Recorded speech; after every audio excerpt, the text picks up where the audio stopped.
ஆண்டவராகிய இயேசு கிறிஸ்துவின் இனிய நாமத்தினாலே மீண்டும் இந்த காணொளி பதிவின் மூலமாக கர்த்தருடைய வார்த்தையை உங்கள் நடுவிலே கொண்டு வருவது எனக்கு கிடைத்த மிகப்பெரிய மகிழ்ச்சி. நீங்கள் சுகமாய், சௌக்கியமாய், ஆரோக்கியமாய், கர்த்தருக்குள் மனமகிழ்ச்சியாய் இருப்பீர்கள் என்று நான் விசுவாசிக்கிறேன். கர்த்தர் உங்கள் ஒவ்வொருவரையும் ஆசீர்வதிப்பாராக. இந்த காணொளி பதிவானது கிறிஸ்தவ சபை மக்களுக்கென்று, குறிப்பாக கடைசி காலத்துறை சபை மக்களுக்கென்று கொடுக்கப்படுகிற கிறிஸ்தவ விழிப்புணர்வு அடங்கிய செய்தியின் பதிவாகும். இதை மற்றவர்கள் பார்க்க நேரிடில் இதில் கூறப்படுகிற வசனங்கள், கருத்துக்களை ஏற்றுக்கொள்வதும் அல்லது தவிர்ப்பதும் அவரவருடைய சொந்த விருப்பமாகும் என்று கருதுகிறேன். கர்த்தர் உங்களை ஆசீர்வதிப்பார்.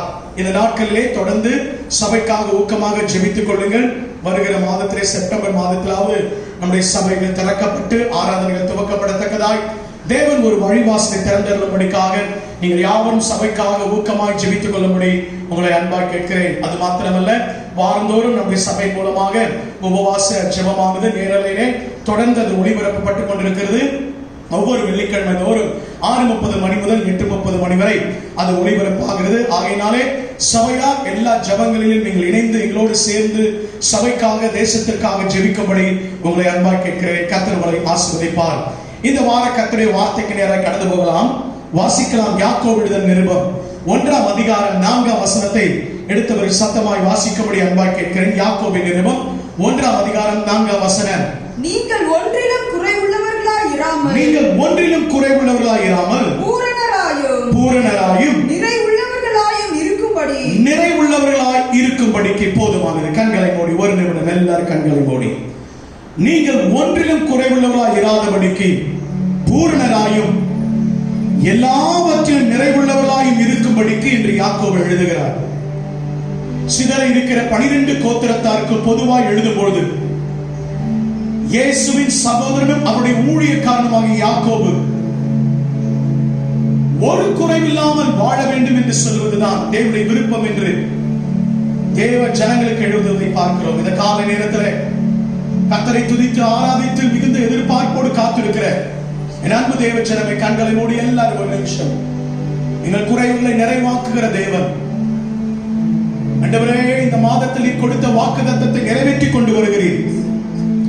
உமக்கு நன்றி செலுத்துகிறோம் ஆண்டவரே என்று சொல்லி கண்களை மூடி எல்லாரும் இருதயத்தின் ஆழத்திலிருந்து, எல்லாரும் உள்ளத்தின் ஆழத்திலிருந்து கண்களை மூடி ஆண்டவரை நோக்கி பார்த்து சொல்ல போகிறோம்.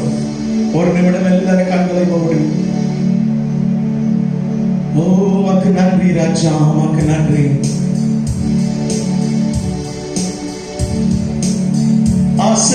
ஆசையெல்லாம் நீர்தானையா, தேவையெல்லாம் நீர்தானையா. ஆசையெல்லாம் நீர்தானையா, தேவையெல்லாம் நீர்தானையா. ரட்சகரே இயேசுநாதா, தேவையெல்லாம் நீர்தானே.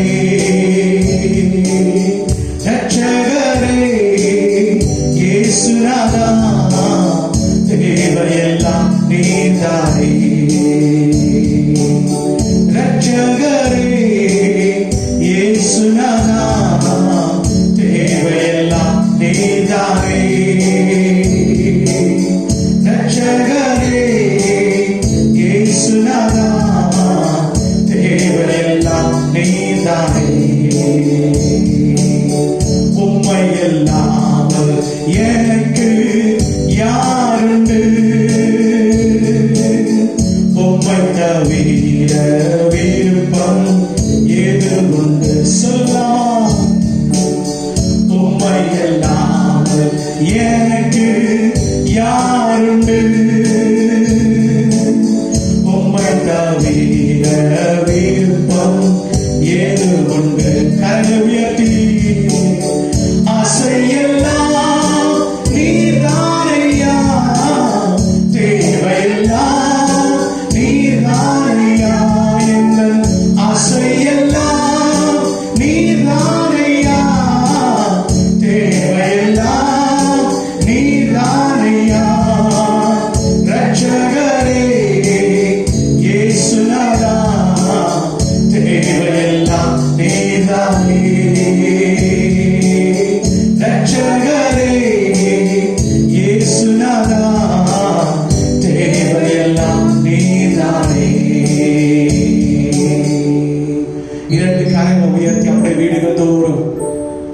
இதை பார்த்து கொண்டிருக்கிற அன்பு தெய்வ ஜனங்களை வலது கரத்தை உயர்த்தி ஆண்டவரே, எங்கள் ஆசை எங்கள் விருப்பம் எல்லாம் நீங்க தான் ஆண்டவரே.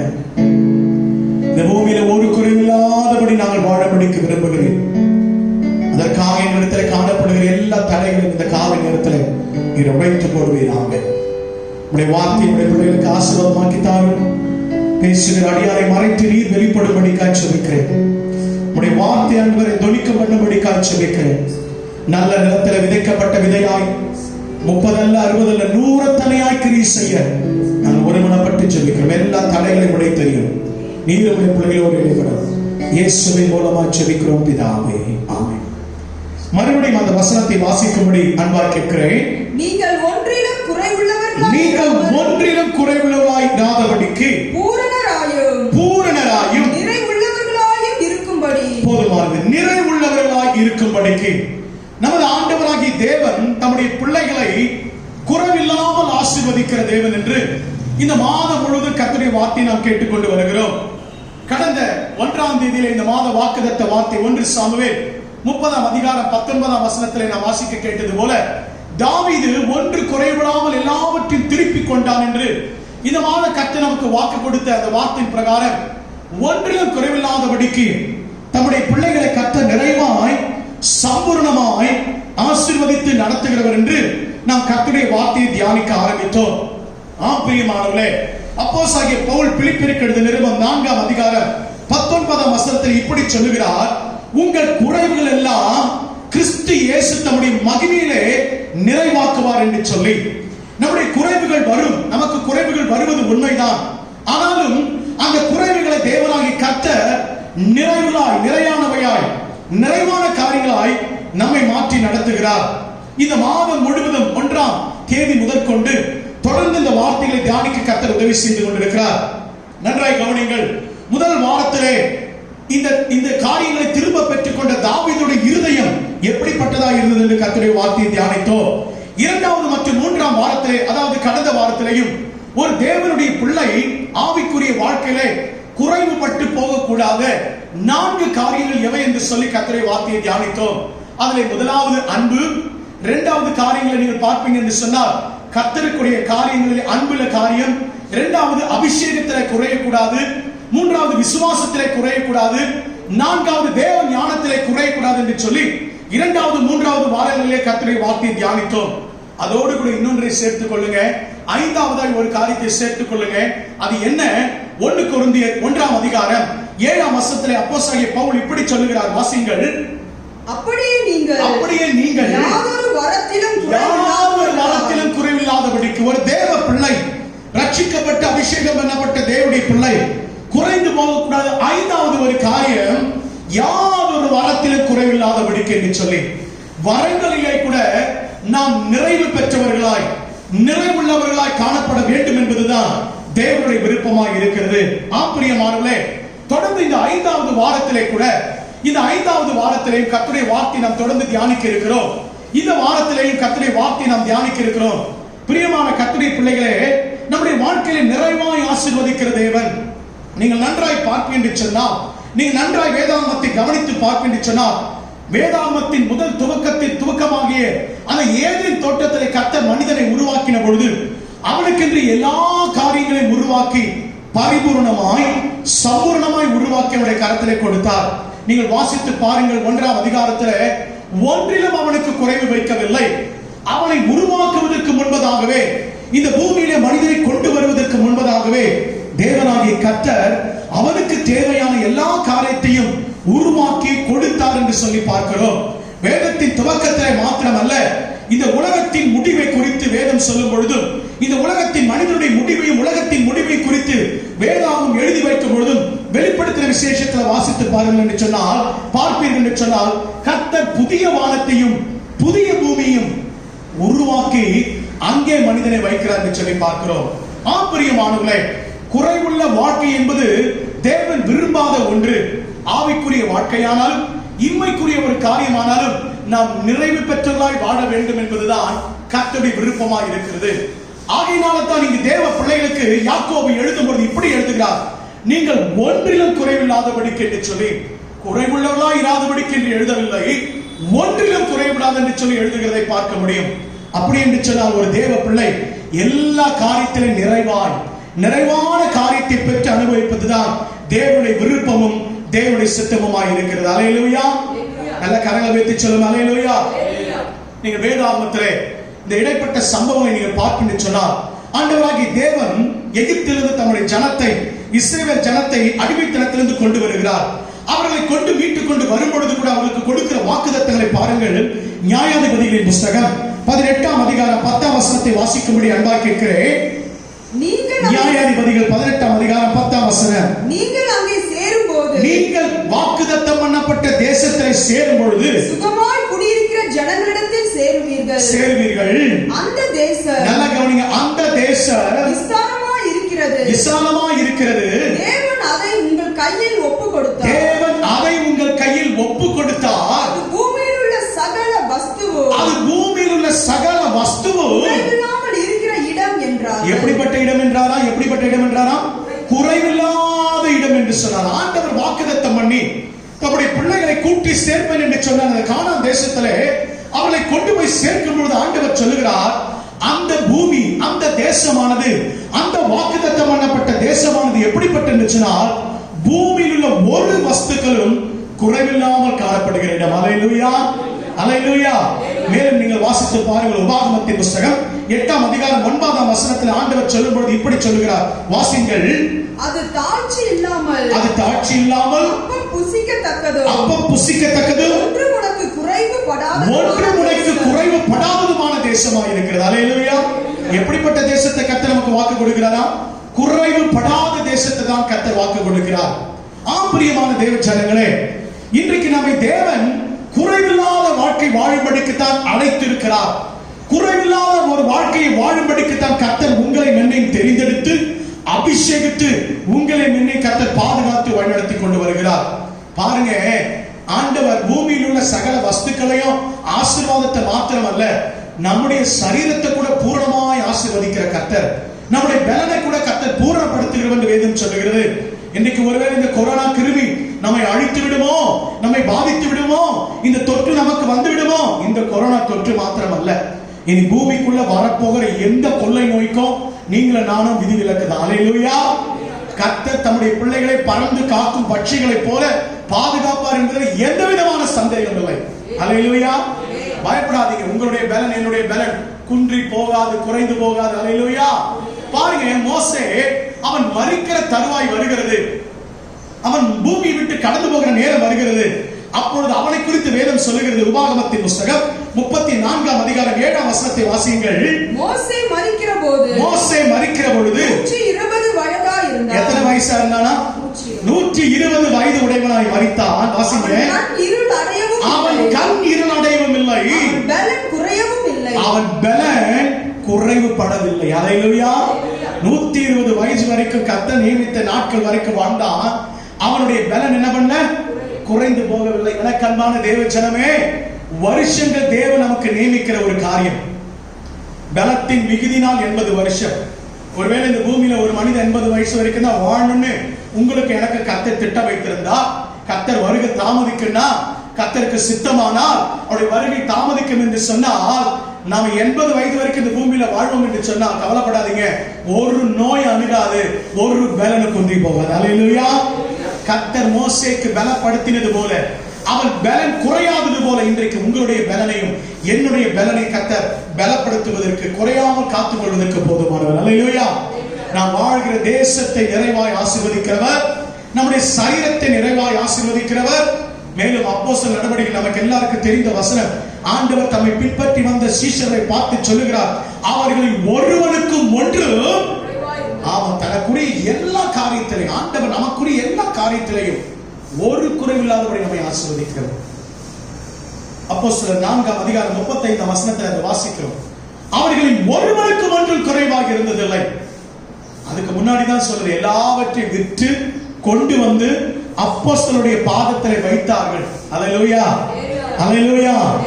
எல்லாவற்றையும் விற்று கொண்டு வந்து வைக்கிறவங்க உலகம் பார்த்து சொல்ல ஒண்ணு இல்லாதவங்க சொல்லி, இவங்க நஷ்டம் அடைஞ்சிட்டாங்கன்னு சொல்லி. ஆனா தேவனுடைய பார்வை வேற. அல்லேலூயா. உலகம் பார்க்கிற விதமாய் கர்த்தர் பார்க்க மாட்டார். மனுஷன் பார்க்கிற விதமாய் தேவன் பார்க்கிறவர் அல்ல. தேவனுடைய பார்வை, தேவனுடைய செயல்கள் வித்தியாசமானவை. அவர்கள் ஒருவனுக்கு ஒன்று குறைவாய் இருந்ததில்லை. பிரியமான கர்த்தருடைய பிள்ளைகளே, இதுதான் யோவான் தன்னுடைய நிருபத்தில் எழுதும்போது 3 யோவான் 1ஆம் அதிகாரம், அதில் ஒரே அதிகாரம் தான் இருக்கிறது. 2ஆம் வசனத்துல வாசிக்க நேரங்களில் நான் உங்களுக்காக சொல்கிறேன், பிரியமானவனே உன் ஆத்துமா வாடுகிறது போல நீ எல்லாவற்றையும், அந்த எல்லாவற்றின் வார்த்தையை குறித்துக் கொள்ளுங்க. உங்க ஜெபங்களில் நீங்க அதை வைத்து ஜெபிக்க ஆரம்பிங்க. ஏதாவது உங்களுக்கு குறைபடுகிறது போல இருக்கா, இந்த எல்லாவற்றின் வார்த்தையை வைத்து நீங்க ஜெபம் பண்ண ஆரம்பிங்க. அல்லேலூயா, அல்லேலூயா. சரி, இந்த வாரத்திலே நம்மை நிறைவாய் ஆசீர்வதிக்கிற தேவன், நம்மை சம்பூர்ணமாய் ஆசீர்வதிக்க விரும்புகிற கர்த்தர்.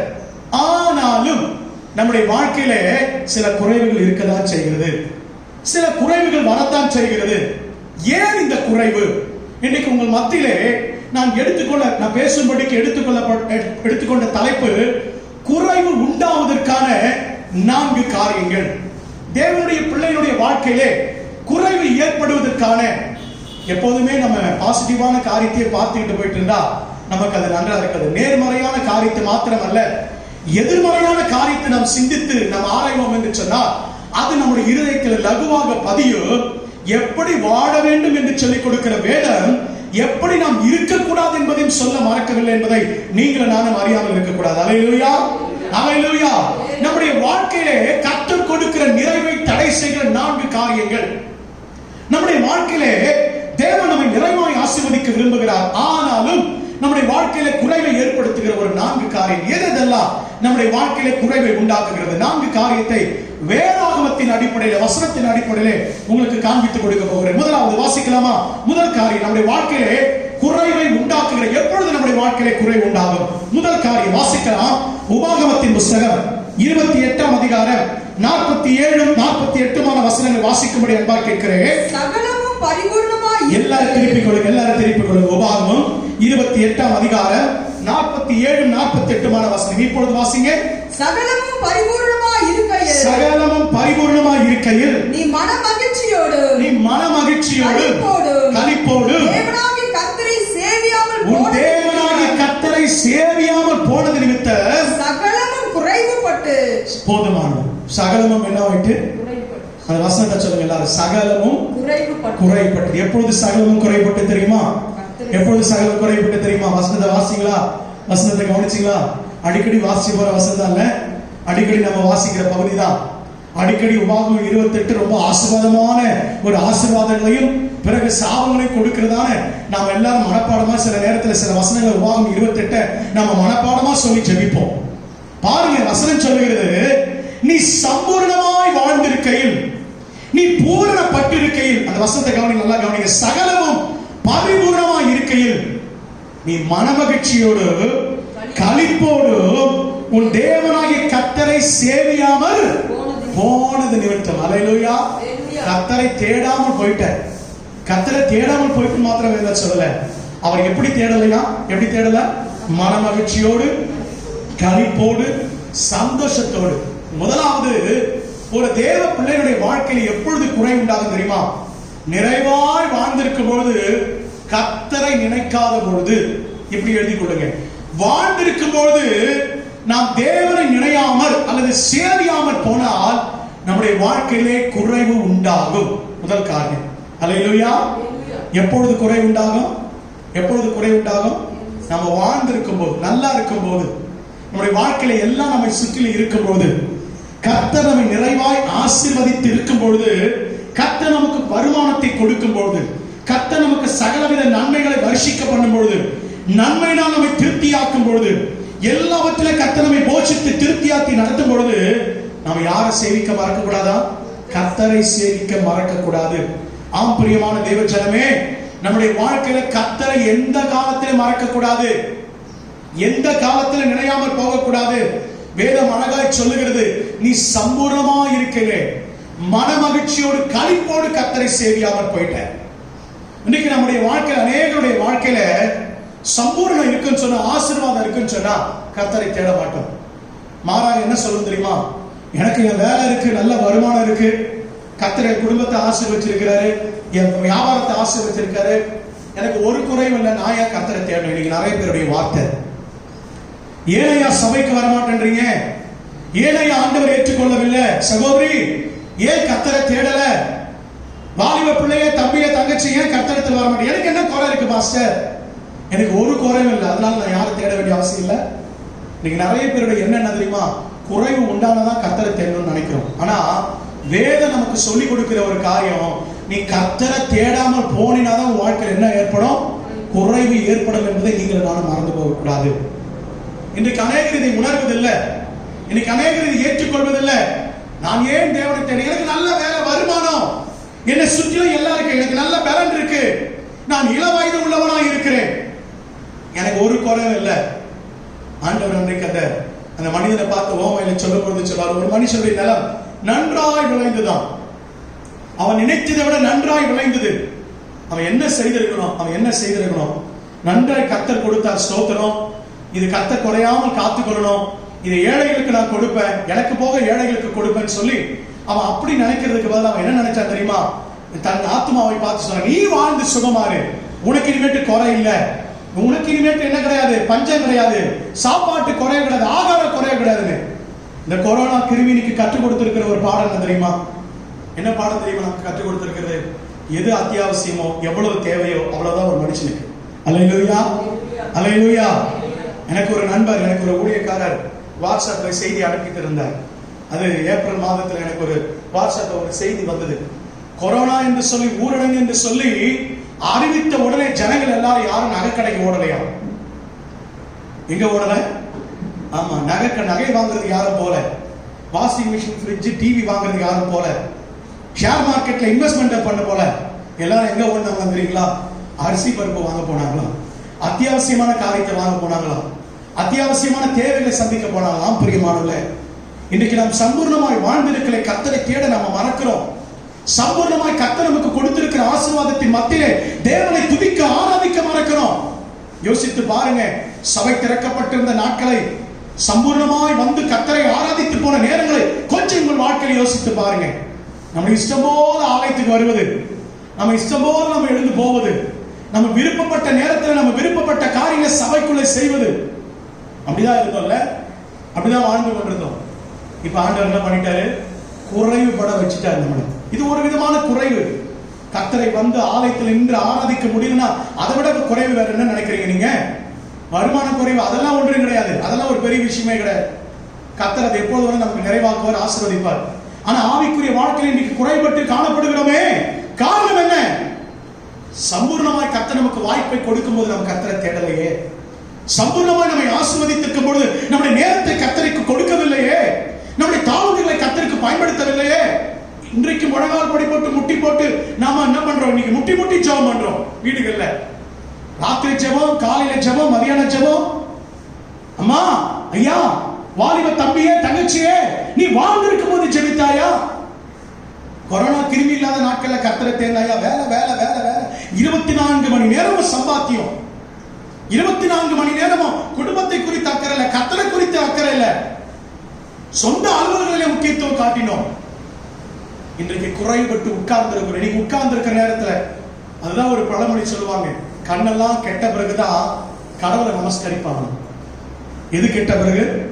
கண்ணு கெட்ட பிறகு நீ நமஸ்கரிச்சான்னா நமஸ்கரிக்க கட்டி என்ன? ஆண்டவருக்கு எவ்வளவு துக்கமா இருக்கும், வேதனையா இருக்கும். எல்லாவற்றையும் நீ இழந்து போனவருக்கு ஆண்டவரே ஆண்டவரே கூப்பிடுறதுல என்ன இருக்கு? நீ சம்பூர்ணமாய் வாழ்ந்திருக்கையிலே, கர்த்தர் உனக்கு கொடுத்த காரியத்தின் மத்தியிலே நீ தேவனை சேவியாமல் போயிட்ட, நீ கர்த்தரை தேடாமல் போயிட்ட, கர்த்தருக்கு கொடுக்க தவறிட்ட, சம்பூர்ணமாய் கர்த்தர் உன்னை ஆசீர்வதித்திருக்கல, பிறகு பார்த்துக் கொள்ளலாம். சபைக்கா, ஊழியத்திற்கா, தாளந்துகளை பயன்படுத்துவதிலா, பிறகு பார்த்துக் கொள்ளலாம். அநேக வாலிபர் சொன்னாங்க, அதுக்கு நாள் இருக்கு பாஸ்டர், கர்த்தரத்துல வர்றதுக்கு நாள் இருக்கு, ஆண்டவருக்கு ஊழியம் செய்யறதுக்கு நாள் இருக்கு அப்படின்னு சொன்னவங்க எத்தனை பேர் உண்டு? இன்னைக்கு எல்லாரும் வேலைக்கு போக முடியல, சபைக்குள்ள வர முடியல, வெளியில தலை காட்ட முடியல, நீங்க உள்ள உட்கார்ந்துட்டு இருக்காங்க, நீங்க சுற்ற விட முடியல. பிரியமான கர்த்தருடைய பிள்ளைகளை, நாம் வாழ்ந்திருக்கும் போது கர்த்தரை நினைக்கிறோம். அது மாத்திரம் அல்ல, இன்றைக்கு நமக்குள்ள பெருமை, நமக்குள்ள வீணான காரியங்கள் கர்த்தரை சேமிக்க முடியாதபடி தடையா இருக்கிறது. எல்லாவற்றிலும் நம்ம பெருமை பாராட்டுகிற. வாசித்து பாருங்க, உபாகமத்தின் புஸ்தகம் 8ஆம் அதிகாரம் 17ஆம் வசனத்தில் இப்படி வசனம் சொல்லுகிறது. உபாகமம் 8ஆம் அதிகாரம் 17ஆம் வசனம் சிலர் இப்படி சொல்லுகிறார்கள். வாசிங்க. என் சாமர்த்தியமோ, என் சாமர்த்தியமோ, என் கை பலனோ, என் கை பலனோ. என்ன சொல்றாங்க? என்ன சொல்றாங்க? என் சாமர்த்தியம். இதுவரைக்கும் நான் வாழ்ந்தது சின்ன வயசுல இருந்து என் கை சாமர்த்தியம், என் பலனை நம்பி நான் வாழ்ந்துட்டு இருக்கேன். இன்னைக்கு உங்க கை சாப்பாடு போடுதா? இன்னைக்கு உங்க கை வேலையை நிரூபிக்குதா? காரியத்தை நடத்துதா? வியாபாரத்தை கவனிக்குதா? கொஞ்சம் யோசிச்சு பாருங்க. பூட்டு போட்டு இன்னைக்கு உட்கார்ந்துட்டு இருக்கும். எல்லாவற்றுக்கும் என்ன பண்ணியாச்சு? பூட்டு போட்டாயிட்டு. இனி கை பிரயாசம், என் கை பிரயாசம், என் சாமர்த்தியம், என் பலன், என் திறமை, என் தாளந்து. யாராவது சொல்ல முடியுமா? யாராவது சொல்ல முடியுமா? இன்னைக்கு அப்படி சொன்னா அடுத்த நிமிஷம் கர்த்தர் நம்ம என்ன பண்ணிடுவாரு? குறைபட வச்சிருவாரு. அடுத்து எங்க இருக்கணும்? தொற்றுல பாதிக்கப்படும். அவ்வளவுதான். அல்லேலூயா, அல்லேலூயா. என் கை சாமர்த்தியம், என் கை பலன். வாசிங்க, தொடர்ந்து வாசிங்க. இந்த ஐஸ்வரியத்தை எனக்கு இந்த சம்பாதித்து, ஆசீர்வாதத்தையும் ஐஸ்வரியத்தையும் எனக்கு சம்பாதித்து கொடுத்தது நீ உன் இருதயத்தில் சொல்லிக் கொள்ளாமலும் இருக்க எச்சரிக்கையா இப்படி உன் இருதயத்தில் நீ சொல்லிக் கொள்ளாமல் இருக்க எச்சரிக்கையா இரு. உன் இருதயத்தில் இப்படி சொல்லிக்கொள்ள எச்சரிக்கையா இருக்கணும். பயப்படன கர்த்தருக்கு முன்பாக. என் கையின் பிரயாசம், என் சாப்பாடு, என் வேலை, என் திறமை, என் தாளந்து இல்ல. எனக்கு அன்பான தேவ ஜனமே, எனக்கு அன்பான மகளே, மகனே, உன் வாழ்க்கையில உன்னை பெருமை பாராட்டிக் கொள்ளாதே. கர்த்தரை சேவியாமல் போனினா உனக்கு குறை உண்டாகும். கர்த்தரை மேன்மைப்படுத்து. பாருங்க, ஓசியா தீர்க்கதரிசன புஸ்தகம் 12ஆம் அதிகாரம் 8ஆம் வசனத்தை 14ஆம் வசனத்தை வாசிங்க. எப்ராயிம் என்ன சொல்லுகிறானா? வாசிங்க. எப்ராயிம், நான் ஐஸ்வரியவானானே, நான் ஐஸ்வரியவானாய் மாறிட்டேன், நான் பொருளை சம்பாதித்தேன், நான் பிரயாசப்பட்டு தேடின எல்லாவற்றிலும். இந்த இடத்துல ஒண்ணு கவனிங்க. எல்லாவற்றிலும் என்ன வருது தெரியுமா? நான் நான் நான் நான் சம்பாதித்தேன், நான் பொருளை ஈட்டினேன், நான் ஐஸ்வர்யவான. எல்லாத்துலயும் என்ன வருது? நான். நான் கர்த்தருக்கு முதலிடம் இல்ல, கர்த்தருக்கு கொடுக்க வேண்டிய கனம் இல்ல, கர்த்தருக்கு தேட வேண்டிய காரியம் இல்ல. வாசிங்க, தொடர்ந்து வாசிங்க. நான் பிரயாசப்பட்டு தேடின, நான் பிரயாசப்பட்டு தேடின எல்லாவற்றிலும் பாவமான அக்கிரமம் என்னிடத்தில் கண்டுபிடிக்கப்படுவதில்லை என்று சொன்னார். என்னிடத்தில் கண்டுபிடிக்கப்படுவதில்லை என்று சொன்னார். என்னிடத்தில் கண்டுபிடிக்க முடியுமா? நான் சம்பாதித்த, நான் காரியம் சேர்த்தேன். நீங்க நிறைய பேர் சொல்ற காரியம், நான் அடுத்தவனை கொள்ளடிக்கலையா, அடுத்தவனை ஏமாத்தலையா, நான் சம்பாதித்தேன். நான் சொல்றது கூட பாவம் தான். கர்த்தர் கிருபையினால, கர்த்தர் இரக்கத்தினால, கர்த்தர் தயவினால நடத்தி கொண்டிருக்கிறான்னு சொல்றோம். இப்படி சொன்ன எப்ராயிமை பார்த்து ஆண்டவர் சொல்றாரு. 14ஆம் வசனத்தை வாசிங்க. எப்ராயிமோ அவரை மிகவும் கோபப்படுத்தினார். தேவனை மிகவும் இப்படி சொன்னதினாலே கோபப்படுத்தினார். ஆகையால் அவருடைய ஆண்டவர் இரத்த பழிகளை அவன் மேல் சுமத்தி, அவன் செய்த நிந்தையை அவன் மேல் திருப்புவார். அவன் பேசின வார்த்தைகளை அவன் மேலே திருப்புவார். பிரியமானவர்களே, ஒரு நாள் நம்மை மேன்மை பாராட்டக்கூடாது. கர்த்தரை சேவிக்க நம்ம ஒப்பு கொடுக்கணும். எப்பொழுதும் கர்த்தரை தேட ஒப்பு கொடுக்கணும். குறைப்பட்ட போது மாத்திரம் அல்ல, குறைவு வந்துவிட்ட போது மாத்திரம் அல்ல, குறைவு வந்துவிட்ட பிறகு அல்ல, நாம் சம்பூர்ணமா இருக்கையிலே கர்த்தர் நமக்கு நல்ல சுகத்தையும், கை கால்களையும், பலனையும், ஜீவனையும் கொடுத்து ஒரு நோய் நொடி இல்லாம ஹாஸ்பிட்டல்ல படுக்காம இன்னைக்கு வைத்திருக்காருன்னா நம்ம சம்பூர்ணமானவங்க தான். எத்தனையோ பேருக்கு பூர்த்தியான சாப்பாடு இல்லை உலகத்துல. எத்தனையோ சதவீத பேருக்கு இல்லை என்று சொல்லப்படுகிறது. எத்தனையோ பேருக்கு கல்வி அறிவு இல்லை. எத்தனையோ பேருக்கு சொந்த வீடு இல்லை. வாடகை வீட்டுல குடியிருக்க முடியல. சொந்த வீடு இல்லைன்னு உடனே நான் வாடகை வீட்டுல இருக்க நினைக்காதீங்க. வாடகை வீடு கூட இல்லாம தெருவில் பிளாட்ஃபார்ம்ல இருக்கிறவங்க எத்தனையோ பேர். இந்தியாவில் எடுத்துக்கொண்டீங்கனாலே வறுமை கோட்டுக்கு கீழே இருக்கிறவங்க பாத்தீங்கன்னாலே 58% மேல பேர், 60% பேர் இருக்காங்க வறுமை கோட்டுக்கு கீழே. வறுமை கோட்டுக்கு கீழேன்னா ஒரு வேளை தான் ஆகாரம் அவங்களுக்கு. 2 வேளை ஆகாரம் இல்லை, மற்ற 2 வேளை இல்லை, 3 வேளை சாப்பாடு கிடையாது அவங்களுக்கு. அப்ப நீங்களும் நானும் சம்பூர்ணமானவங்களா இல்லையா? நீங்களும் நானும் சம்பூர்ணமா இருக்கிறோம் இல்லையா?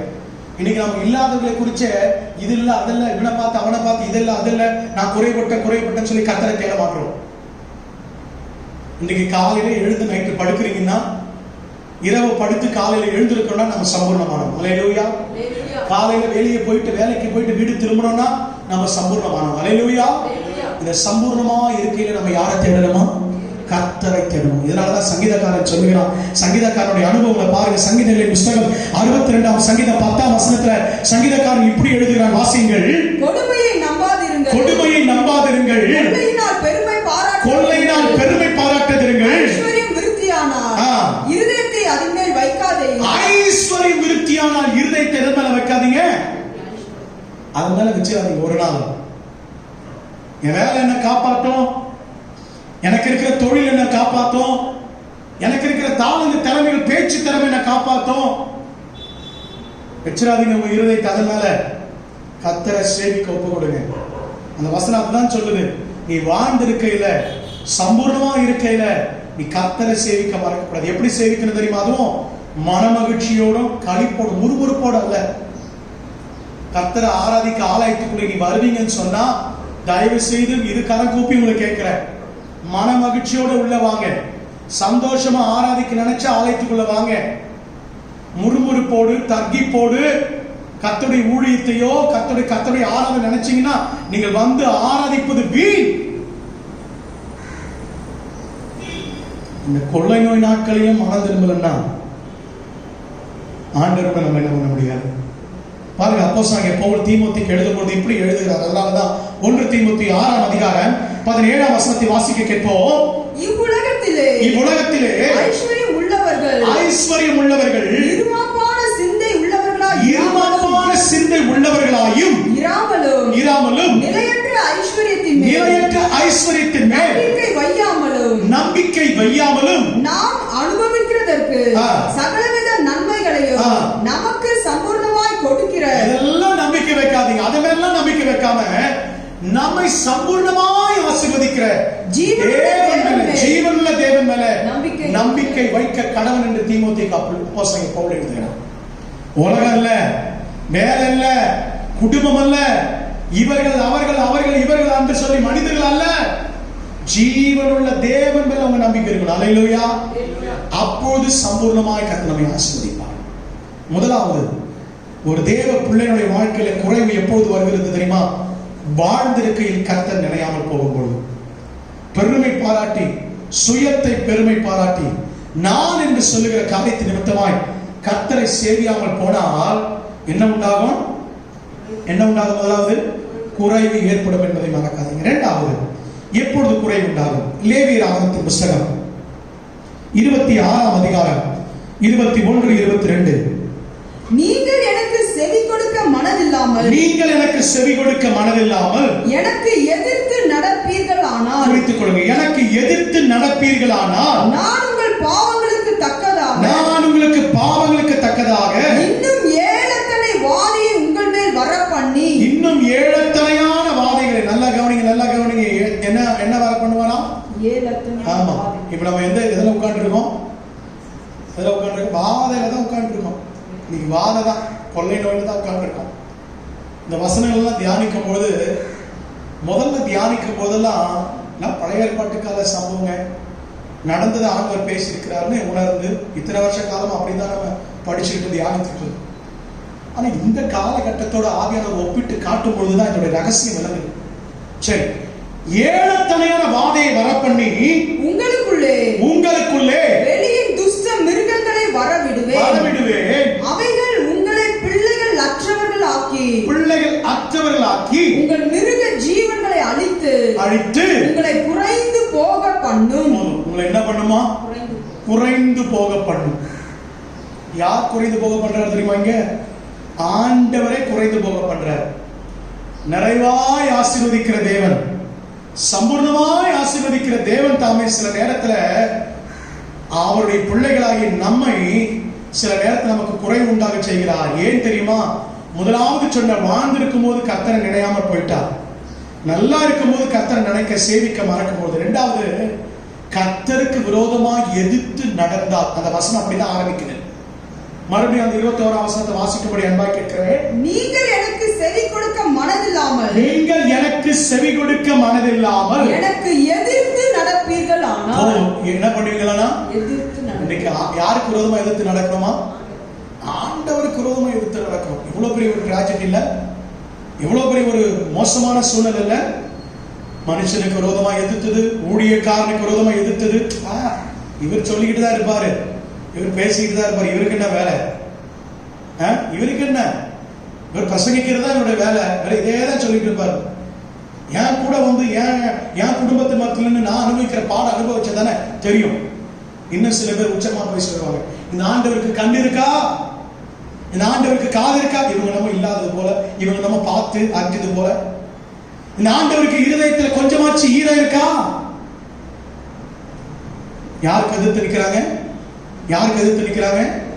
ஆண்டவருக்கே எதிர்த்து நிற்கிறாங்க. ஆண்டவர் சொல்றாரு, நீங்கள் எனக்கு எதிர்த்து நடப்பீர்களானால், ரெண்டகம் பண்ணுவீர்களானால், முரட்டாட்டம் பண்ணுவீர்களானால், என் வார்த்தைக்கு செவி கொடுக்காதபடி நீங்கள் எதிர்த்து நிற்பீர்களானால், வாதையை வர பண்ணுவேன், துஷ்ட மிருகங்களை அனுப்புவேன். இந்த கொரோனா கிருமி என்னது? இந்த கொரோனா கிருமி குறித்து உலகம் என்ன சொல்றோம் இன்னைக்கு? அது ஒரு மிருகம், பீஸ்ட். சைனாக்காரன் பேர் வச்சிருக்கான், பீஸ்ட். அதுக்கு பேர் பீஸ்ட் என்று சொன்னால் மிருகம் என்று அர்த்தம். அல்லேலூயா. வேதம் எவ்வளவு தெளிவா எழுதியிருக்கு பாருங்க. சைனாக்காரன் கண்டுபிடிச்சிருக்காரோ இல்லையே தெரியல, ஆண்டவர் தம்முடைய கரத்துல சுத்திகரிப்புக்காக நம்மை உடைப்பதற்காக பயன்படுத்தி கொண்டிருக்கிறார். மிருகங்களை வர பண்ணுவேன், அவைகள் உங்களுடைய பிள்ளைகளை குறைவாக்கி, உங்கள் அப்பத்தை குறைவாக்கி, எல்லாவற்றிலும் உங்களை குறைந்து போக பண்ணும். வார்த்தை நிறைவேறதா இல்லையா? ஏன்? கர்த்தருக்கு விரோதமா எதிர்த்து நின்னுட்டோம், வார்த்தைக்கு செவி கொடுக்கல. இந்த காதலை வாங்கி அந்த காதலை விட்டுட்டு போனோம். ஒத்துக்கொள்வோம். இன்னைக்கு எல்லாரும், என்னையும் சேர்த்து எல்லாரும் ஒத்துக்கொள்வோம். கர்த்தருடைய வார்த்தைக்கு நம்ம முழு மனதோட செவி கொடுக்கல. நம்மள யாராவது சொல்ல முடியுமா 100% கர்த்தருடைய வார்த்தைக்கு செவி கொடுத்த என்று? அப்படி செவி கொடுத்திருந்தா இன்னைக்கு சபை போடப்பட்டிருக்காதம்மா.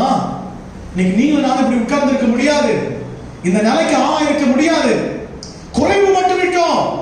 காரணம் கர்த்தருக்கு எதிர்த்து நிற்கிறோம்.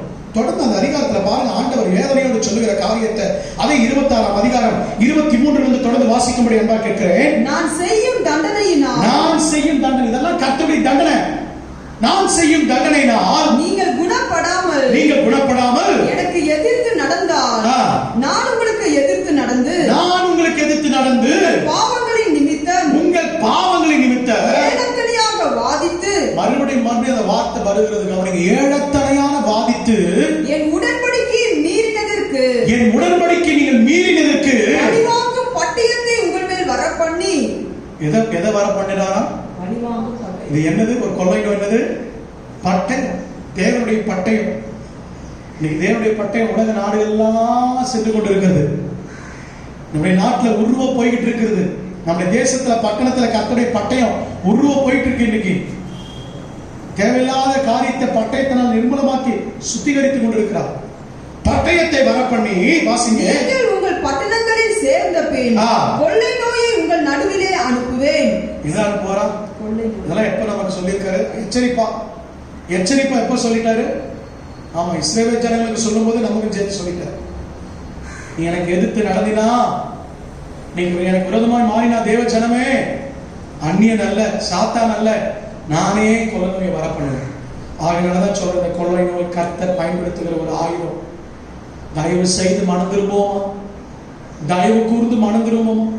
இனியும் கல்லான இருதயம், நான் இப்படித்தான் இருப்பேன், நான் இப்படித்தான் நடப்பேன், நான் கர்த்தருடைய வார்த்தை நான் இப்படித்தான் கேட்பேன், இந்த அளவுக்கு தான் எனக்கு செவி கொடுக்க முடியும், என் மனம் போன போக்கில தான் போவேன், என் இருதயம் சொல்ற பிரகாரம் தான் நான் நடப்பேன், விட்டுடுங்க. என் அருமை தேவ ஜனமே, அன்பு சகோதரா சகோதரி, அன்பு வாலிப தம்பியே தங்கச்சியே, உன் மனம் போன போக்கில் நீ போயிட்டு இருக்க. இன்னைக்கு என்னை யாரும் கட்டுப்படுத்த முடியாது. நான் தேவனுடைய வார்த்தைக்கு செவி கொடுக்க வேண்டிய அவசியம் இல்லை. இந்த வாலிபம் கண்ணை மறைத்துக் கொண்டிருக்கிறது, பாவம் கண்ணை மறைச்சிட்டு இருக்கு. நீ மனுஷனுக்கு விரோதமா இல்ல, உன் பெற்றோருக்கு விரோதமா இல்ல. நீ நினைக்கிற நான் மனுஷனுக்கு விரோதமா நடக்கிறேன், நீ தேவனுக்கு விரோதமா நடந்து கொண்டிருக்கிற. கர்த்தருக்கு விரோதமா நடந்த வாழ்க்கையில குறைவு வரும். வாழ்க்கையின் பின்னாட்கள் நீ அழுகின் பள்ளத்தாக்கு தான் உன் வாழ்க்கையில மாறும். தயவு செய்து மனம் திரும்பு. வசனத்தை தள்ளிவிடாதே, கீழ்ப்படியாமல் போகாதே. நீ இது 2 காரியங்கள் செய்யினா, கர்த்தருக்கு எதிர்த்து நின்னா, வசனத்துக்கு செவி கொடுக்காமல் போனா, உன் வாழ்க்கையில குறை வரும் என்பதை வேதம் தெளிவாய் கூறுகிறது. இன்னும் சில வசனங்கள் உங்களுக்கு காண்பித்து கொடுக்கிற 2 நாளாகவும் 15ஆம் அதிகாரம் 5ஆம் வசனத்திலையும் ஆண்டவர் தம்முடைய ஜனங்களுக்கு எச்சரிப்பு கொடுக்கிற 2 நாளாகவும் 15ஆம் அதிகாரம் 5ஆம் வசனம், அக்காலங்களிலே வெளியே போகிறவர்களுக்கும் உள்ளே வருகிறவர்களுக்கும் சமாதானம் இல்லை. என்ன இல்ல? சமாதானம். கொஞ்சம் இந்த காலத்துல ஒப்பிட்டு பாருங்க. எனக்கு ரொம்ப ஆச்சரியமா இருக்கு இந்த வசனத்தை வாசிக்கும் போதெல்லாம். ஆண்டவர் கிட்டத்தட்ட 4000-5000 வருஷத்துக்கு முன்னாடி சொல்லுற வசனங்கள், வார்த்தைகள். வெளியே போனாலும் என்ன கிடையாதா? கொரோனா வந்துருமோ, இந்த தொற்று வந்துருமோ, சமாதானம் இல்ல. மாஸ்க போட்டுக்கிட்டு திரிகிறவன் யாரை பார்த்தாலும் பயமா இருக்குது. வெளியில வந்தா என்ன சேஃபா வந்தாலும் ஜனங்களை பார்த்தா கொரோனாவை பார்க்கிற மாதிரியே இருக்குது. சமாதானம் இல்ல. சரி, வீட்டுக்குள்ள போயிட்டா சமாதானம் வருமா? வீட்டுக்குள்ள போனாலும் என்ன கிடையாது, வந்துருமோ ஒரு மாதிரி இருக்குல்ல. ஒரே ஒரு இருமல் தான் இருமலும். ஒரு இருமல் வந்துடும், என்னென்னலாம் வருது நடக்கு. ஒரு சின்ன இருமல், ஒரு வறட்டு இருமல், ஒரு சளினால இருமல் வந்துட்டா கூட உடனே மனுஷன் என்ன நினைக்கிறான்? இன்னைக்கு கொரோனா அடிக்கிறியோ, இவனே போய் மாட்டிக்கிறான், இவனே போய் வலையில சிக்கிறான், இல்லைனாலும் அவன் பிடிச்சு போட்டுறான். உடனே உள்ள போனாலும் சமாதானம் இல்ல, வெளியே வந்தாலும் சமாதானம் இல்ல. அந்த சூழல் தான் நீங்க வாழ்ந்து கொண்டிருக்கோம். பிரியமான கர்த்தருடைய பிள்ளைகளே, ஏன் இந்த குறைவு? ஏன் இன்னைக்கு சமாதான குறைவு? ஐயா, என் வீட்டுக்குள்ள சமாதானமே இல்லை. ஏன் நான் வீட்டுக்கு போறேன்னு தெரியல. வேலையை முடிச்சுட்டு என் வேலை 8 மணி நேரம் வேலை, 16 மணி நேரம், 24 மணி நேரம் வேலை வச்சாலும் நல்லா இருக்குமே. Night shift, morning shift, evening shift, 3 shift எனக்கு வேலை கிடைச்சா நல்லா இருக்குமே. ஏன் சமாதானம் இல்ல? ஒரு காலத்துல கர்த்தரை சேவிக்கும் போது சமாதானம் இருந்தது, தேவனுடைய வார்த்தைக்கு செவி கொடுக்கும் போது சமாதானம் இருந்தது. ஆனா இன்னைக்கு அந்த சமாதானம் இல்ல. சமாதானம் எடுபட்டு போயிட்டு. காரணம், கர்த்தருடைய வார்த்தைக்கு செவி கொடுக்கல, எதிர்த்து நின்னோம். எப்படி எதிர்த்து நின்னு கேக்குறீங்களா? நான் எங்கேயும் எதிர்த்து நின்ன? நான் எப்பொழுது கர்த்தருக்கு விரோதமா எதிர்த்து நின்ன அப்படின்னு கேக்குறீங்களா? வாசிங்க 1 பேதுரு 5ஆம் அதிகாரம். பேதுரு இதற்கான பதில் எழுதுகிறதை பார்க்கிறோம்.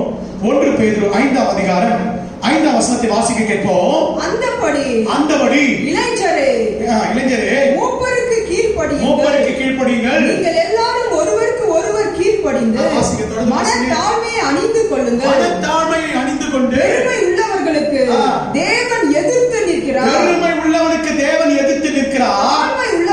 தாழ்மை உள்ளவனுக்கோ கிருபை அளிக்கிறார். அல்லேலூயா. இதே வசனத்தை யாக்கோபு 4:6 நீங்க வாசிக்க முடியும். யாக்கோபின் நிருபம் 4ஆம் அதிகாரம் 6ஆம் வசனத்திலையும் இதே காரியத்தை யாக்கோபு மறுபடியும் அங்க எழுதுகிறார். பெருமை உள்ளவனுக்கு தேவன் எதிர்த்து நிற்கிறார், தாழ்மை உள்ளவனுக்கு கிருபை அளிக்கிறார். பெருமை வந்துச்சுன்னா கர்த்தர் நமக்கு என்ன பண்ணுவாரு? நாம் எதிர்த்து நின்னாலும் கர்த்தர் நமக்கு எதிர்த்து நின்னாலும் ரெண்டு என்னதுதான் ஒண்ணுதான். நாம கர்த்தருக்கு எதிர்த்து நிற்கிறதும் கர்த்தர் நமக்கு எதிர்த்து நிற்கும்படியான காரியம் நமக்குள்ள இருக்கிறதும் ஒரே காரியம் தான், ஒரே சம்பவம் தான். அப்ப நாம கர்த்தருக்கு எதிர்த்து நிற்கிறோம்னா அதுக்கு சமமான காரியம் என்னது? நமக்குள்ள என்ன வருது இன்னைக்கு? பிரைட், பெருமை வந்துருச்சுனால யாருக்கு நம்ம எதிர்த்து நிற்கிறோம் தெரியுமா? நீர் என்ன ஆண்டவர் சொல்றது, நான் என்ன ஆண்டவர் கேட்கறது. இந்த வசனத்தின்படிதான் என்னால வாழ முடியாது. பிரியமான கர்த்தருடைய பிள்ளைகளை, இந்த பெருமை தேவனுக்கு விரோதமான பகை, இவர்கள் தேவனுக்கு விரோதமாய் தீமை செய்யும்படி நம்மை உந்துகிறது. நம்முடைய வாழ்க்கையில குறைவு உண்டாகும் கர்த்தருக்கு எதிர்த்து நிற்கும். வாசிங்க நீதிமொழிகளின் புஸ்தகம் 18ஆம் அதிகாரம் 12ஆம் வசனத்தில் அழகாய் சாலமோன் ஞானி இப்படி எழுதுகிறார். நீதிமொழிகள் 12ஆம் அதிகாரம் 18ஆம் அதிகாரம் 12ஆம் வசனம். அழிவு வருமோ மனுஷனுடைய இருதயம் இருமாப்பா இருக்கும். அழிவு குறைவு வர்றதுக்கு முன்னாடி அடையாளம் என்ன தெரியுமா? நம்முடைய சரீரத்துக்குள்ள கிருமி வந்ததுக்கு முன்னாடி என்ன வரும் தெரியுமா? ஜுரம் வரும், காய்ச்சல் வரும். காய்ச்சல் வந்துட்டா பயப்படாதீங்க. காய்ச்சல் வந்துட்டா எல்லா காய்ச்சலும் கொரோனா கிடையாது.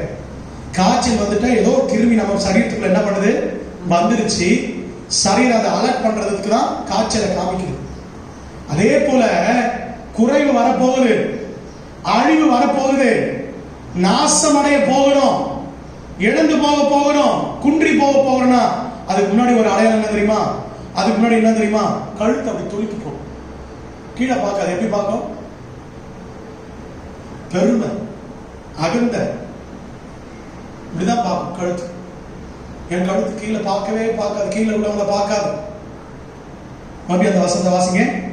அழிவு வருமுன், அழிவு வருமுன் மனுஷனுடைய இருதயம் இருமாப்பாய் இருக்கும். இருமாப்பாய் இருக்கும். இதான் அடையாளம். குறைவு வரப்போகுதுன்னா இருதயம் என்னவாயிடும்? இருமாப்பாயிடும். உன் இருதயம் இருமாப்பா நிறையுதா, கொஞ்சம் அலர்ட் ஆயிக்கோ. அடுத்து நமக்கு என்ன வருது? அழிவு வருது. டக்குன்னு என்ன பண்ணோம்? ஒப்பு கொடுத்து ஆண்டோட சன்னிதானத்தில் ஒப்பு கொடுக்கணும். ஆனால் வேதம் சொல்லுகிறது ஆவி எளிமை வேணும்னு சொல்லி. அல்லேலூயா. மத்தேயு 5ஆம் அதிகாரம் 3ஆம் வசனத்துல அந்த மலை பிரசங்கத்தில் ஆண்டவராக இயேசு கிறிஸ்து சொல்லுகிறார். நமது ஆண்டவர் சொல்லும்போது சொல்றார், ஆவி எளிமை உள்ளவர்கள் பாக்கியவான்கள், அவர்களுக்கு எது சொந்தமாகும் தெரியுமா? அவர்களுக்கு எது சொந்தமாகும் தெரியுமா? பரலோக ராஜ்யமே அவர்களுக்கு சொந்தமாகும். யாருக்கு? யாருக்கு? இருதயத்துல இருமாப்பு இருந்தா அழிவு வரும். இருதயத்துல எளிமை, ஆவியில எளிமை இருந்தா எது கிடைக்க போகுதுன்னு அர்த்தம் தெரியுமா?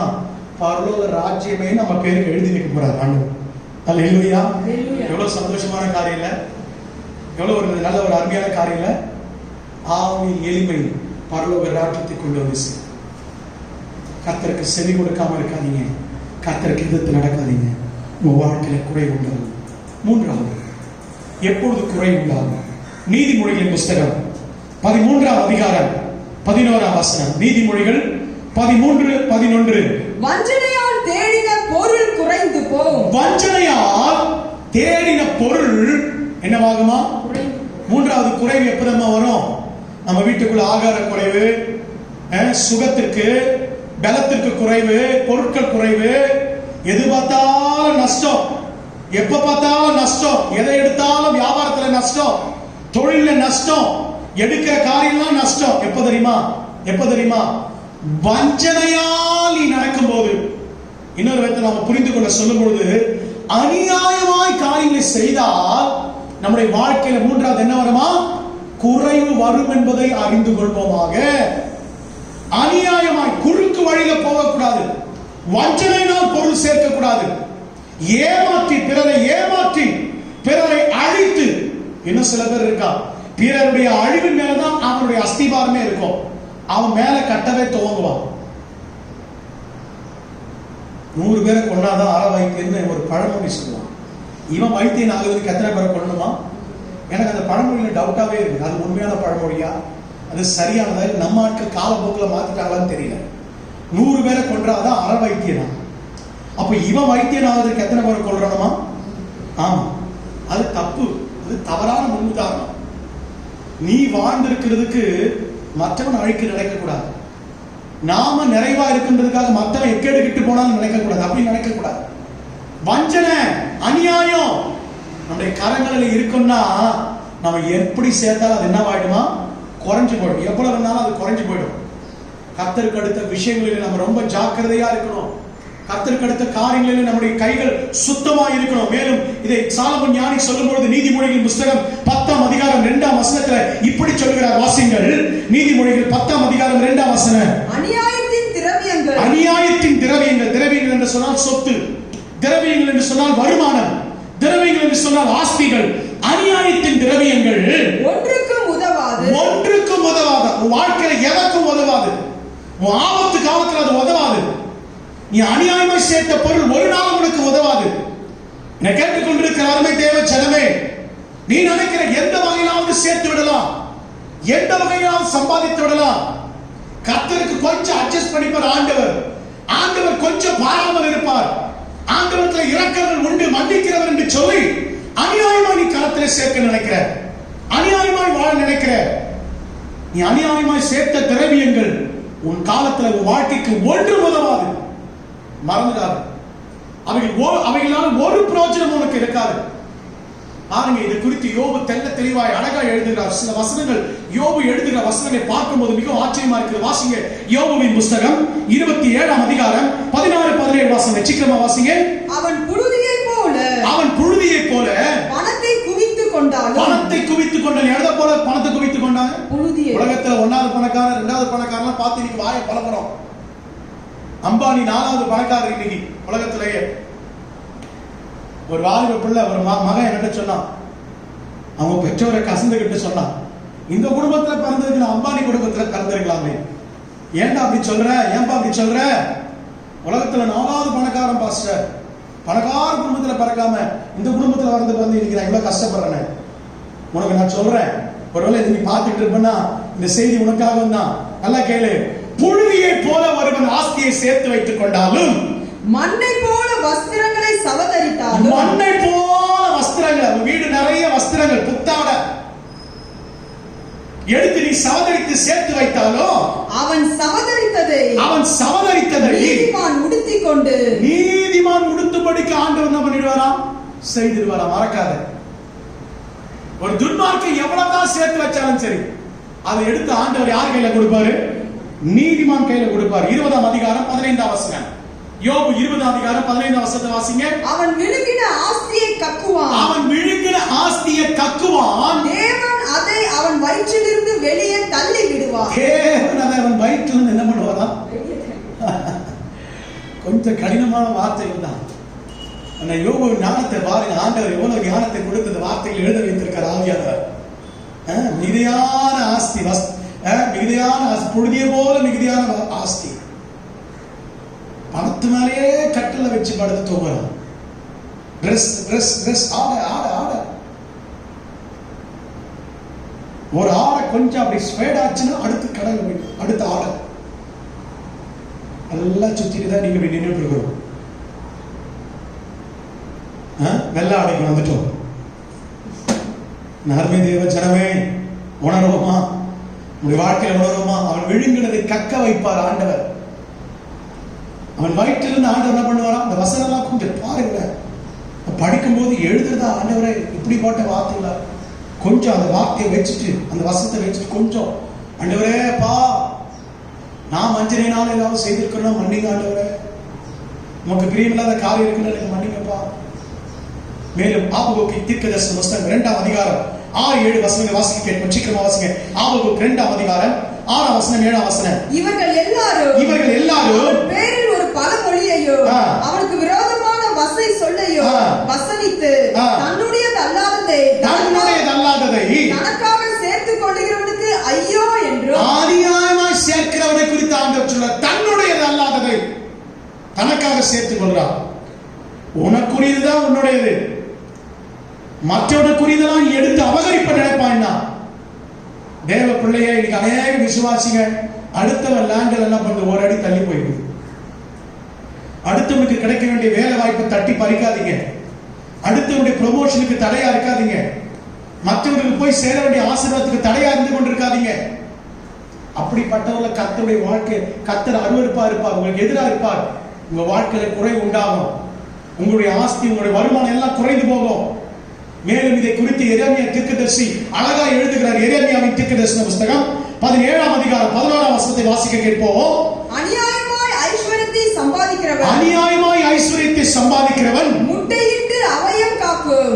கொஞ்சம் கவனிங்க. இந்த வசனம் எனக்கு ரொம்ப தியானிக்கும் பொழுது எனக்கு கொஞ்சம் வேடிக்கையாகவும் இருந்தது, கொஞ்சம் விகற்பமாகவும் இருந்தது, அதே நேரத்தில் எச்சரிப்பாகவும் இருந்தது. கொஞ்சம் கவனிங்க. அநியாயமாய் சம்பாதிக்கிறவர் முட்டையிட்டு அவயம் காக்கிற குஞ்சு பொரிக்காமல் போகிற, முட்டையிட்டு அவயம் காத்து குஞ்சு பொரிக்காமல் போகிற கௌதாரிக்கு சமானமா இருக்கிறான். எதுக்கு சமாதானம்? எனக்கு சமானமா இருக்கிறானா? அத்தனை நாள் அடக்காக்குறானா? என்ன வந்துடும் முட்டையிலிருந்து குட்டி வந்துடும், குஞ்சு வந்துடும் சொல்லிட்டு அடகாத்துக்கிட்டு இருக்கானா? ஆனா என்ன வரல, கடைசியில என்ன வரல அவனுக்கு? ஆசீர்வாதம் இல்ல. காரணம் என்ன தெரியுமா? அநியாயமாய் சேர்த்தான். தொடர்ந்து வாசிங்க, அந்த வசனத்தை தொடர்ந்து வாசிங்க. எரேமியா 17:11.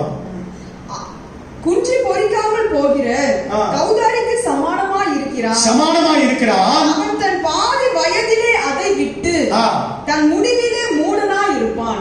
பாதியில என்ன பண்ணிடலாம்னா கடந்து போயிடும், பாதியில அதை விட்டு போயிடலாம்.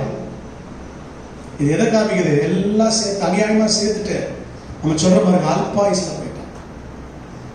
வட்டிக்கு மேல வட்டி விட்டு, மீட்டர் வட்டி, ராக்கெட் வட்டி, கந்து வட்டி, இன்னும் எத்தனையோ வட்டி சொல்றாங்க, எக்ஸ்பிரஸ் வட்டி எல்லாம் சொல்றாங்க. எல்லாத்தையும் விட்டு எல்லாம் நின்று கழுத்து நெரிச்சு கொடு கொடு கொடு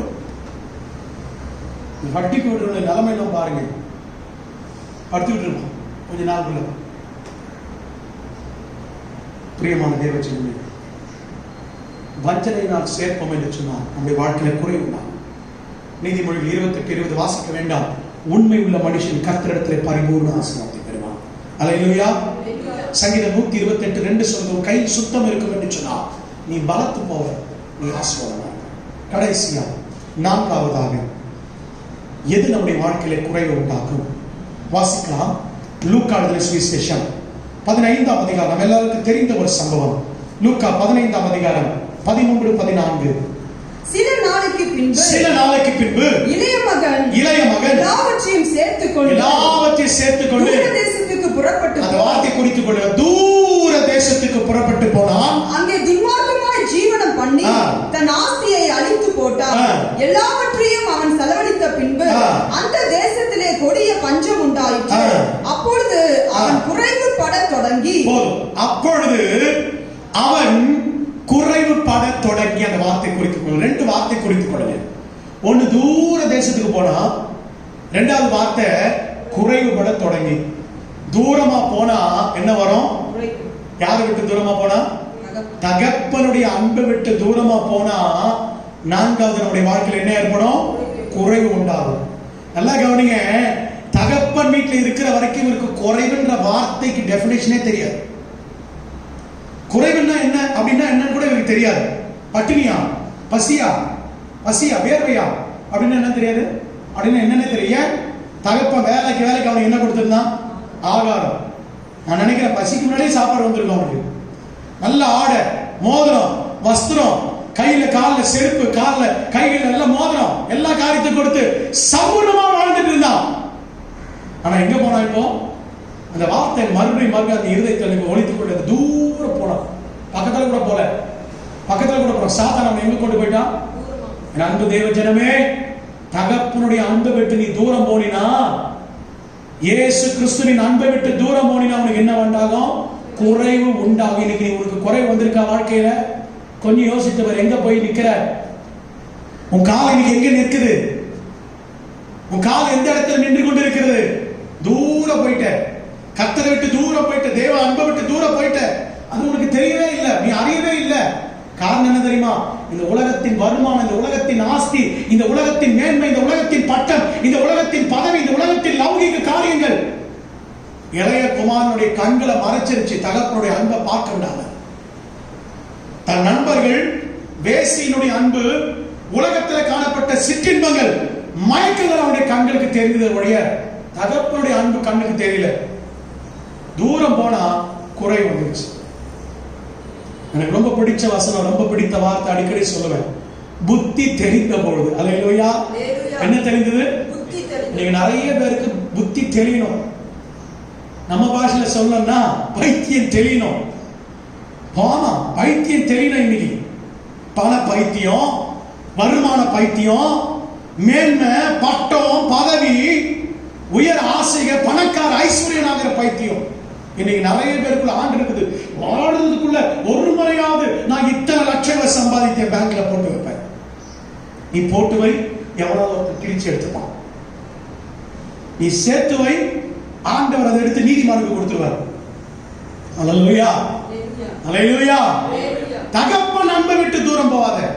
புத்தி தெரிஞ்சது ஒரு நாள். ஆனா அங்க அதுக்கு முன்னாடி ஒரு வசனம் இருக்கு, நல்லா கவனிங்க. அவன் புத்தி தெரிஞ்சதுக்கு முன்னாடி அவன் ஒரு வசனத்துல சொல்றான்.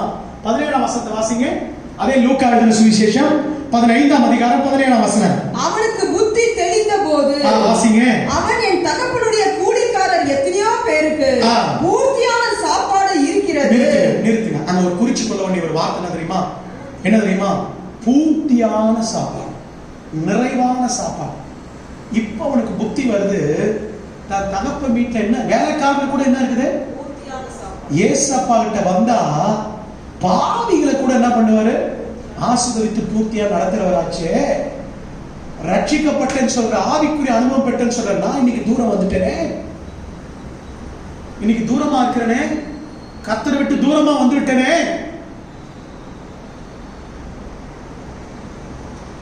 தகப்பன் வீட்டுல, என் அப்பா வீட்டுல வேலைக்காரருக்கு கூட குறையில்லையா? வேலைக்காரர் கூட சம்பூர்ணமான 3 வேளை சம்பூர்ணமான வடை பாயாசத்தோட சாப்பாடு, நான்வெஜ் சாப்பாடு. வேலைக்காரர் கூட சம்பூர்ணமான சாப்பாடு. தகப்பனுடைய அன்பை விட்டு தூரம் போன என்னுடைய வாழ்க்கையில குறைவு. அந்த குறைவுடைய உச்ச என்ன தெரியுமா? குறைவுடைய உச்ச என்ன தெரியுமா? சம்பூர்ணமாய் வாழ்ந்தான், சம்பூர்ணமாய் நிறைய குறையினாலே இன்னும் தெரியாம வாழ்ந்தவன். இன்னைக்கு தகப்பனுடைய அன்பை தூரமா தகப்பனுடைய அன்பை விட்டு தூரம் வந்த பொழுது குறை வந்தது. அந்த குறைவுடைய உச்சம் பன்றி தின்னுகிற தவிட்டுனால தன் வயிற்றை நிரப்பினான்னு சொல்ல கூட போடல. ஆசையா இருந்தான அது கூட அவனுக்கு என்ன பண்ணல, கிடைக்கல. அது கூட அவனுக்கு கிடைக்கல.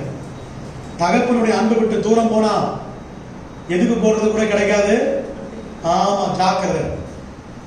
தகப்பனுடைய அன்பை விட்டு தூரம் போறியா, பாவத்திலும் சாபத்திலும் அக்கிரமத்திலும் இருந்த நம்ம எபேசியர் 2ஆம் அதிகாரம் 13ஆம் வசனம் சொல்லுகிறது. வாசிக்க நேரம் இல்லை. அநியாயத்தினாலும் அக்கிரமத்தினாலும் பாவத்தினாலும் உளையான சேர்த்திலிருந்து நம்மை கழுவி எடுத்த அன்பை மறந்துட்ட. ஐயா, ஒரு காலத்துல கர்த்தரை ரட்சித்தார். சகோதரியே, நான் இப்படி இருந்த கர்த்தரை ரட்சித்தான் சொல்ற நீ தானே இன்னைக்கு அன்பை விட்டு தூரம் போயிட்ட. கர்த்தருடைய அன்பை விட்டு தூரம் போயிட்டேன்னா உனக்கு எந்த விதத்திலும் நிறைவு இருக்காது, குறைவு. பிரியமான கர்த்தருடைய பிள்ளைகள், மறுபடியும் அந்த அன்பை பெறுவதற்கு அவன் எங்க வந்தான்? தகப்பன் வீட்டை நோக்கி ஓடி வந்தான். நம்ம எல்லாருக்கும் தெரிந்த சம்பவம், விளக்கவே நேரம் இல்லை. திரும்ப வந்தான், அவனுக்கு மறுபடியும் எல்லாம் கிடைத்தது. அல்லேலூயா. தகப்பனுடைய வீட்டுக்கு ஓடி வா, தகப்பனுடைய அன்புக்குள்ளே திரும்ப வா, என் நேசரின் அன்புக்குள்ளே, உன் அப்பாவின் அன்புக்குள்ளே மறுபடியும் எழுந்து வா. மகனே, நீ தூரமா இருக்கிற. இந்த காணொலி பதிவு, இந்த வீடியோ, இந்த செய்தியை கேட்டுக்கொண்டிருக்கிற உங்களில் யாரோ ஒருவர், உங்களோடு கூட ஆண்டவர் பேசிக் கொண்டிருக்கிறார்.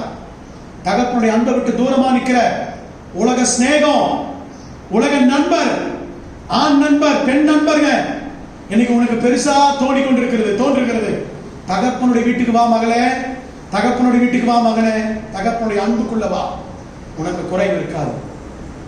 இதை குறித்து சாலமன் ஞானி எழுதும் போது இப்படி எழுதுகிறார். நீதிமொழிகள் 27ஆம் அதிகாரம் 8ஆம் வசனம் சீக்கிரம் வாசிங்க. தன் கூட்டை விட்டு அலைகிற குருவி எப்படி இருக்கிறதோ அப்படியே ஸ்தானத்தை விட்டு அலைகிற மனுஷன் இருப்பான். கர்த்தர் உனக்கு ஸ்தானத்தை கொடுத்தார். என்ன ஸ்தானம் தெரியுமா? புத்திரன் என்கிற ஸ்தானம். அன்றியும் அவன் நாமத்தை ஏற்றுக்கொண்டவர்கள் எத்தனை பேர்களோ அத்தனை பேர்களுக்கும் அவருடைய புத்திரர் ஆகும்படிக்கு என்ன கொடுத்திருக்காரு? அதிகாரம் கொடுத்தார், ஸ்தானத்தை கொடுத்தார். மகன் ஸ்தானத்தை ஏற்படுத்தி வைத்த நம்ம அந்த ஸ்தானத்தை விட்டு என்ன பண்ணிட்டோமா? அலைகிற குருவிய போல இங்க போய் உட்கார்ந்து, அங்க போய் உட்கார்ந்து, அங்க போய் கொஞ்சம் உட்கார்ந்து, அங்க போய் கொஞ்சம் உட்கார்ந்து, ஸ்தானத்தை விட்டு அலைகிற குருவிய போல போயிட்டோம். மேலும் சங்கீதக்காரர் இது குறித்து எழுதும்போது இப்படி எழுதுகிறார். சங்கீதம் 73ஆம் சங்கீதம் 27, 28 வசனங்களை வாசிக்க கேட்போம். இதோ உம்மை விட்டு தூரமாய் போகிறவர்கள் நாசமடைவார்கள். உம்மை விட்டு சோரம் போகிற அனைவரையும் சங்கரிப்பு நாசம் அடைந்து போவாங்க. ஆனா சொல்லிட்டு சொல்றான், எனக்கோ 28ஆம் வசனம் வாசிங்க. எனக்கோ தேவனை அண்டிக் கொண்டிருப்பதே நலம். தேவனை அண்டிக் கொண்டிருப்பதே நலம். தேவனை அண்டிக் கொண்டிருப்பதுதான் நலம்.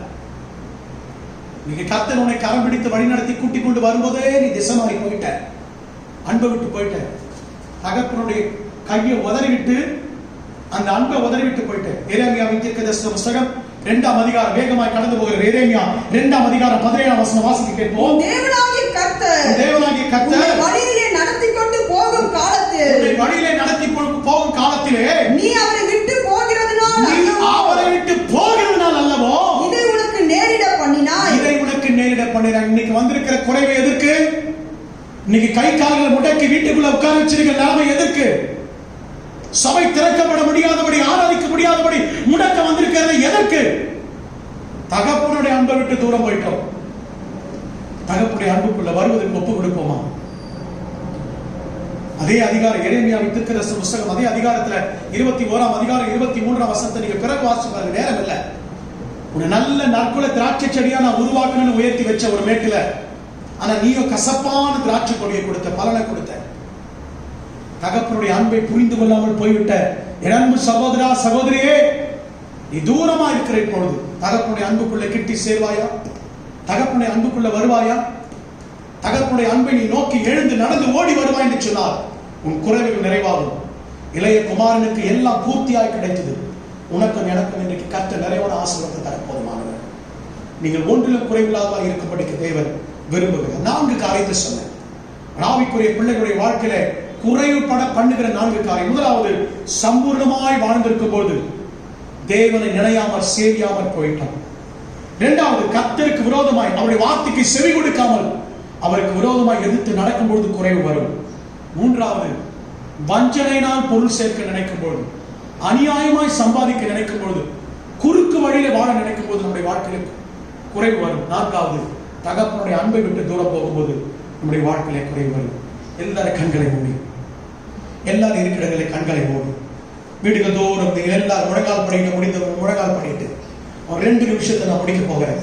எல்லாரும் முழங்கால் பண்ணிட்டு கண்களை மூடி, ஆண்டவரே சொல்லுவோம், இந்த உலகம் எனக்கு சதம் அல்ல, இந்த உலகம் எனக்கு மேன்மை அல்ல, இந்த உலகத்தின் காரியங்கள் எனக்கு ஆண்டவரே சிறந்தது அல்ல, என் தகப்பனுடைய அன்பு மேலானது. அல்லேலூயா சொல்லுவோம், அறிக்கையிடுமா, நான் வாழ்ந்திருக்கும் போது நினைக்கலப்பா, எனக்கு எல்லாம் என் கையில இருக்கும் போது நான் கொடுக்க மறந்துட்டேன், கொடுக்க தவறிட்டேன், இருமாப்புள்ளவனா நடந்துட்டேன். ஏன் கொடுக்கணும் ஆண்டவருக்கு? எதுக்கு விதைக்கணும்? இவ்வளவு போதும், இது செஞ்சா போதும் நினைச்சேன். இந்த வார்த்தைக்கு செவி கொடுக்கலப்பா, எதிர்த்து நின்று ஆண்டவரே, பெருமை எனக்குள்ள இருந்தது ஆண்டவரே. மூன்றாவது, எப்பகையிலாவது நான் சம்பாதிக்கணும், சேர்த்து வைக்கணும், அநியாயமாய் நான் வாழ நினைத்தேன். நான்காவது, தகப்பனுடைய அன்பை விட்டு தூரம் போனேன். கண்களை மூடி, எல்லாரும் கண்களை மூடி ஆண்டவரை நோக்கி பார்த்து, ஆசையெல்லாம் நீர்தானையா, தேவையெல்லாம் நீர்தானையா, ஆசையெல்லாம் நீர்தானையா, தேவையெல்லாம் நீர்தானையா, ரட்சகரே இயேசுதேவா, தேவையெல்லாம் நீர்தானே, ரட்சகரே இயேசுநாதா, தேவையெல்லாம் நீர்தானே.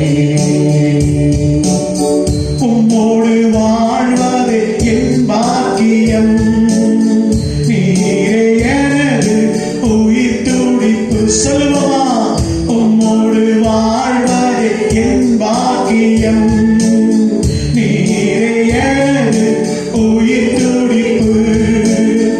உமது விருப்பம் போல் நடத்துகிறீர், முடிவிலே மகிமையை ஏற்றுக்கொள்வீர். உமது விருப்பம் போல் நடத்துகிறீர், முடிவிலே மகிமையை சேர்த்துக்கொள்வீர்.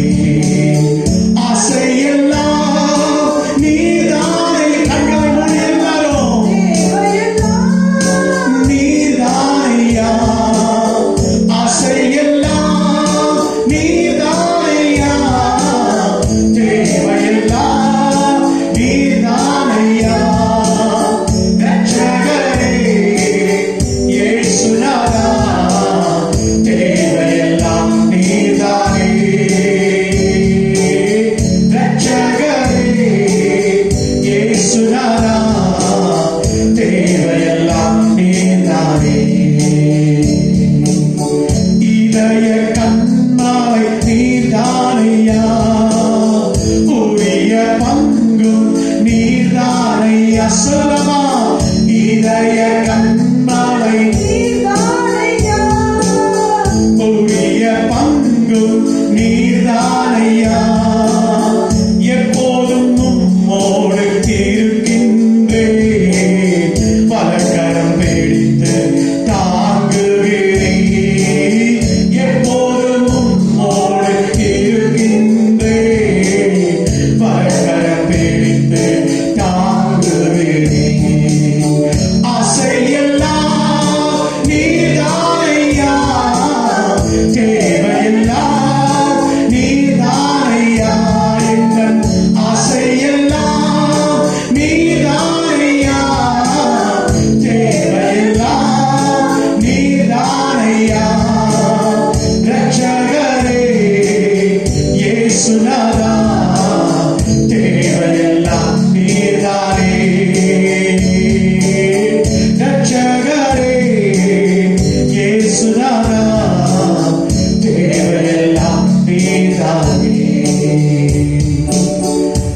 கரங்களை உயர்த்தி ரட்சகரே இயேசுநாதா தேவையெல்லாம் நீர்தானே. எனக்கு நிறைவு நீங்க தான் அப்பா, என் சம்பூர்ண நீங்க தான் ஆண்டவரே.